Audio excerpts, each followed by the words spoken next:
Fala galera, Senhor Biologia na área para mais uma aula incrível para você. Hoje o assunto é genética. Vamos tratar da segunda lei de Mendel e de linkage e fazer um comparativo entre essas duas ideias, essas duas teorias, ok? Se liga na vinheta que já vamos começar. Não esqueça de pegar a sua caneta e o seu caderno. Não marque bobeira.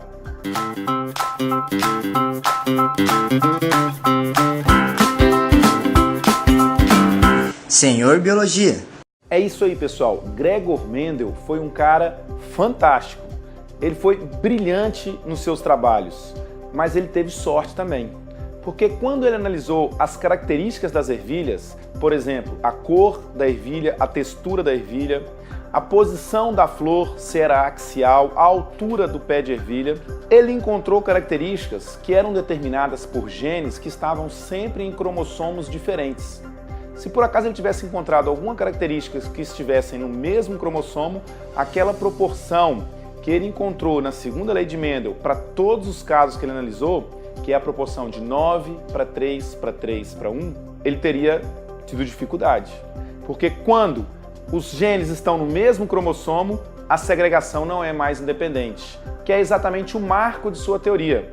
O que Mendel nos ensinou é que a segregação dos fatores, que a gente hoje conhece como genes, na formação dos gametas, ela acontece de forma independente. Nós vamos fazer algumas questões, algumas análises daqui a pouco no quadro, falando da segunda lei de Mendel e comparando isso com linkage. Mas preste atenção nessa minha dica. Sempre que você for fazer uma questão de genética, é essencial que você monte a questão. Eu vou te dar um exemplo daqui a pouco no quadro. Você tem que ler o enunciado com calma e à medida que você for lendo o enunciado, você tem que montar a questão. Porque questões genéticas são longas. Se você começa a ler direto e já vai fazer as questões, é difícil. Você corre um grande risco de errar. Se liga na minha dica, presta atenção no que eu vou te mostrar, que não vai ter erro. Você vai acertar as questões genéticas que vão aparecer. Se liga na aula, ok? Daqui a pouco nós vamos para o quadro. Bom, vamos falar um pouco sobre a segunda lei de Mendel. Mendel analisou no primeiro momento uma característica por vez. Depois, ele analisou duas características ao mesmo tempo, como por exemplo, a cor da ervilha, que poderia ser amarela ou verde, e a textura da ervilha, que poderia ser rugosa ou lisa. Ao fazer essa análise, Mendel percebeu que na formação dos gametas, o indivíduo, por exemplo, azão, azinho, bezão, bezinho, na formação dos 4 gametas possíveis, o azão, bezão, o azão, bezinho, o azinho, bezão e o azinho, bezinho.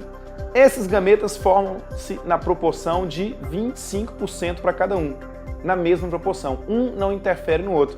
Essa dica é fundamental para você acertar todas as questões genéticas. Use o que Mendel te ensinou, a segregação independente. Nós vamos ver isso no quadro e eu vou te mostrar direitinho, ok? Linkage já é um assunto que Morgan, que veio muito depois de Mendel, trabalhou. Morgan percebeu que algumas situações trabalhadas com a Drosophila melanogaster, que é aquela mosquinha da fruta, não batia com a proporção mendeliana, de 9 para 3 para 3 para 1. E ele ficou pensando o que poderia acontecer. Ele chegou à conclusão que os genes que determinavam essas características estavam localizados nos mesmos cromossomos e esses genes não se segregavam independentemente. E ele percebeu que esses mesmos gametas, azão, bezão, azão, bezinho, azinho, bezão e azinho, bezinho, não estavam na proporção de 25% para cada. Na verdade, eu tinha 2 desses gametas numa proporção muito maior e 2 numa proporção pequena. Morgan chamou esses gametas de proporção maior de gametas parentais e os de proporção menor de gametas recombinantes. Daqui a pouco nós vamos para o quadro e você vai ver o que isso quer dizer exatamente, ok? Não esqueça, pega a sua caneta, pega o seu caderno, não tem como aprender genética se não fizer exercício. É fundamental resolver exercícios para acertar as questões genéticas. Lá no meu site, www.senhorbiologia.com.br, você vai encontrar algumas listas de genética lá para você treinar, ok? Vamos para o quadro, que agora nós vamos resolver algumas questões. Vem comigo! É isso aí, galera. Vamos então para a segunda metade da nossa aula. Como eu disse, é fundamental fazer exercício. Então vamos aqui, exercício de genética, segunda lei de Mendel e linkage, ok? Vem para o quadro aqui, ó. Vamos ler junto comigo o enunciado da questão. Essa é uma questão que caiu na FUVEST em 2012. Em tomates, a característica planta alta é dominante em relação à característica planta anã. E a cor vermelha do fruto é dominante em relação à cor amarela. Um agricultor cruzou duas linhagens puras. Plantas altas, fruto vermelho, planta anã, fruto amarelo. Interessado em obter uma linhagem de plantas anãs com frutos vermelhos, deixou que os descendentes dessa planta cruzassem entre si, obtendo 320 novas plantas. O número esperado de plantas com o fenótipo desejado pelo agricultor e as plantas que ele deve utilizar nos próximos cruzamentos para que os descendentes apresentem sempre as características desejadas, plantas anãs com frutos vermelhos, estão corretamente indicados em... Preste atenção, quando a gente chega no final do enunciado, a gente já não sabe mais o que falou lá em cima. Então é muito importante montar a questão. Vamos montar a questão então. Olha, o que ele disse? Planta alta é dominante. Então o que nós vamos chamar isso aqui? De azão. A planta baixa ela é recessiva, azinho. A de cor vermelha ela é dominante, eu vou chamar de bezão. E a cor amarela ela é recessivo, eu vou chamar de bezinho. Isso eu já sei então. Muito bem. O que o agricultor fez? O agricultor cruzou indivíduos duplamente homozigoto com indivíduos duplamente recessivo. Como você já montou a questão, você sabe que esse indivíduo aqui, ele é uma planta alta e a cor vermelha. Esse indivíduo aqui é baixo e a cor amarela. O resultado desse cruzamento, que é o parental, ele vai gerar uma geração filha F1 do tipo azão, azinho, bezão, bezinho.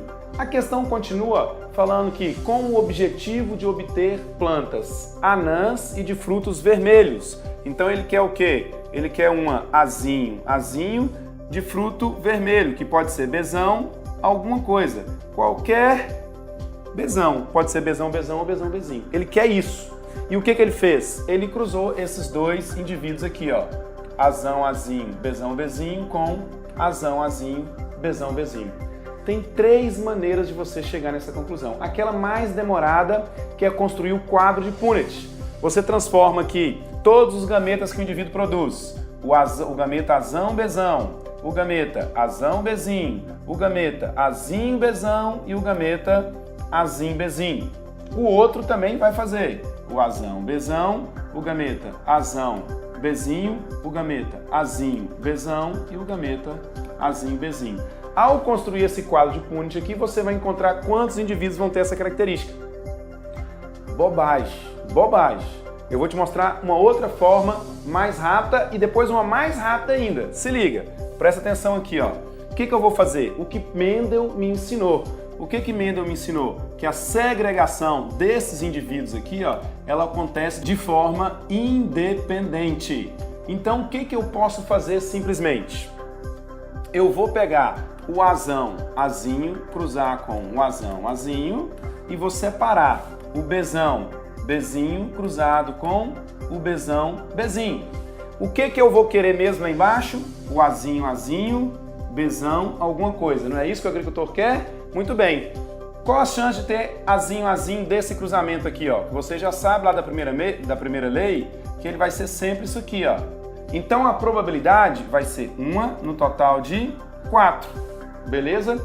E aqui a mesma coisa, só mudou a letra, né? Bezão, bezão, bezão, bezinho, bezão, bezinho e bezinho, bezinho. Qual a probabilidade dele ser bezão alguma coisa? 3 no total de 4. O que eu vou ter então como resultado final disso aqui? 3 sobre 16. Aí eu só multiplico isso aqui pelo 320. Mas tem uma forma mais rápida ainda, cara. Olha só isso aqui.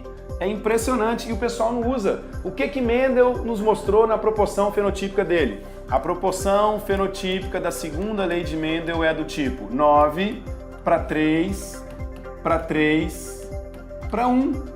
Sendo que 9 é o indivíduo dominante, dominante. 3 é o indivíduo dominante, recessivo. 3 é o indivíduo recessivo, dominante. E 1 é o indivíduo recessivo, recessivo. Você já não sabe disso, que é assim? Pois bem, então na hora que você viu aquela questão é só você pensar 9 para 3 para 3 para 1. Ah, 3 desses indivíduos têm um fenótipo recessivo junto com o fenótipo dominante. Beleza. Então na hora que você leu a questão, você já bateu o olho e você sabia que era 3 sobre 16. Você multiplica isso aqui por 320, que conta você vai achar aqui, ó? Você corta 16 por 320, você vai encontrar o quê? 20. 20 vezes 3, ou seja, o resultado é 60. Tranquilo? Voltando à questão lá, ó. Vem as alternativas. De cara você já percebe 60, 60. Ou é a letra D ou é a letra E. Qual que você marca? Bom, o que o cara quer aqui? Preste atenção. Ele quer fazer o quê? O número esperado de plantas com fenótipo desejado pelo agricultor e as plantas que ele deve utilizar nos próximos cruzamentos para que os descendentes apresentem sempre as características desejadas. O que ele deve fazer então? Ele deve cruzar indivíduos homozigóticos em relação às duas características desejadas. É a letra, é a resposta. Ok? Muito bem, vamos fazer agora uma questão de linkage. Linkage é diferente, como eu já disse para vocês. Vamos à questão. Olha só, essa foi tirada da PUC do Paraná em 2017. Suponha a existência de dois genes, o Azão e o Bzão, localizados no mesmo cromossomo e com frequência de permuta de 16%. Do cruzamento de um macho de híbrido com genótipo cis com uma fêmea Azinho, Azinho, Bzinho, Bzinho, qual a frequência esperada na primeira geração filial de indivíduos com genótipo Azinho, Azinho, Bzinho, Bzinho? Muito bem. Como que é linkage? Linkage é o seguinte: o cromossomo, ele apresenta dois genes em questão. E aí, esses cromossomos podem estar dispostos de duas maneiras. O que a questão falou? Que ele cruzou o indivíduo Azão, Azinho, Bzão, Bzinho, com o indivíduo Azinho, Azinho, Bzinho, Bzinho. Pois bem, a gente sabe que esse indivíduo aqui, ele só vai formar gametas Azinho, Bzinho, não tem jeito. Agora, esse outro aqui vai formar a gameta Azão, Bzão, Azinho, Bzão, Azão, Bzinho e Azinho, Bzinho. Lá na segunda lei de Mendel, essas proporções eram de 25% para cada. Só que não estamos na segunda lei de Mendel. Estamos numa situação em que esses genes estão localizados no mesmo cromossomo. Aí eu tenho duas situações. Eu tenho essa situação aqui, que esse cromossomo carrega o gene Azão e o seu homólogo carrega o gene Azinho. Esse cromossomo aqui carrega o gene Bzão e o seu homólogo o Bzinho. Essa disposição na qual um cromossomo contém os genes dominantes e o outro cromossomo contém os genes recessivos é a disposição cis. Isso é fundamental para você entender a questão, porque a outra disposição é a trans, que um cromossomo carrega um gene dominante e um recessivo, ok? Não é o caso dessa questão. Beleza, o que o indivíduo quer saber? Ele quer saber a probabilidade desses dois cruzamentos aqui em gerar um indivíduo Azinho, Azinho, Bzinho, Bzinho. Isso só vai acontecer se esse gameta fecundar esse outro gameta aqui, certo? Então eu preciso saber qual que é a porcentagem desse gameta. Qual que é o segredo? O segredo está na distância. Olha aqui na questão de novo. O que ele disse aqui, ó? Com frequência de permuta de 16%. Esse 16% é fundamental, porque esse 16% ele nos diz exatamente sobre a distância que está o gene Azão aqui do gene Bzão no cromossomo. Esse 16% ele define a taxa de recombinação. Eu sei que os gametas recombinantes, a soma deles tem que dar 16%. Quais são os gametas recombinantes? Como ele me disse que a disposição é cis, os gametas recombinantes são aqueles que misturam um dominante com um recessivo. Então, esse indivíduo aqui, ó, ele vai estar em 8%, esse indivíduo aqui vai estar em 8%. Para dar 100%, falta quanto? 84, certo? Muito bem. Esse gameta aqui, então, ele vai ter o quê? 42, e esse de baixo aqui vai ter 42. Senhoras e senhores, 42%. Esse aqui é só esse. Então, qual a chance que ele vai ter de ter indivíduos com genótipo Azinho, Azinho, Bzinho, Bzinho? 42% é a resposta. Então, quando ele pergunta qual a frequência esperada na primeira geração filial de indivíduos com genótipo Azinho, Azinho, Bzinho, Bzinho, qual que é a resposta? 42%. Ok? Essa é a minha dica de hoje. Não se esqueça nunca, genética tem que treinar, tem que fazer exercício, ok? Se liga no canal, se inscreva, que vai ter muita mais aula de genética aí, ok? Grande abraço para vocês, até mais!